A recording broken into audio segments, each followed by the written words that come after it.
حضرت محمد صلی اللہ علیہ وآلہ وسلم نے فرمایا،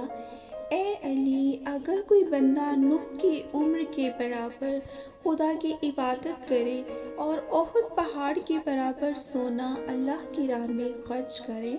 اور پیدل 100 حج کرے، صفا و مروہ کے درمیان مظلومیت کی عالم میں مر جائے، مگر اے علی، اگر تیری محبت اس کے دل میں نہیں تو وہ جنت تو کیا، جنت کی خوشبو بھی سونگھ نہیں پائے گا۔ امام علی فرماتے ہیں، 2 چیزوں کے ثواب کو تولا نہیں جا سکتا، معاف کر دینا اور عدل کرنا۔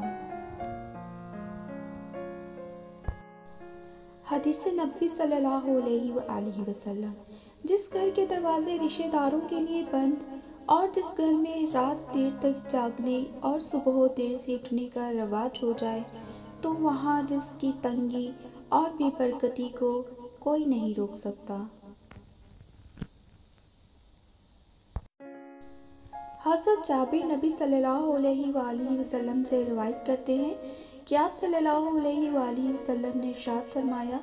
قیامت کے روز خدا کچھ لوگوں کو چیونٹیوں کی شکل میں اٹھائے گا، لوگ انہیں اپنے قدموں سے رون دیں گے، پوچھا جائے گا یہ چیونٹیوں کی شکل میں کون لوگ ہیں، انہیں بتایا جائے گا کہ یہ وہ لوگ ہیں جو تکبر کرتے تھے۔ رسول اللہ صلی اللہ علیہ وآلہ وسلم نے فرمایا، جو شخص مرنے کے بعد وراثت میں قرآن مجید چھوڑ گیا، کوئی مسجد بنا گیا، یا مسافروں کے لیے کوئی مسافر خانہ بنوا گیا، یا کوئی نہر جاری کر گیا، یا زندگی اور صحت و تندرستی کی حالت میں اپنے مال سے کوئی صدقہ نکال گیا،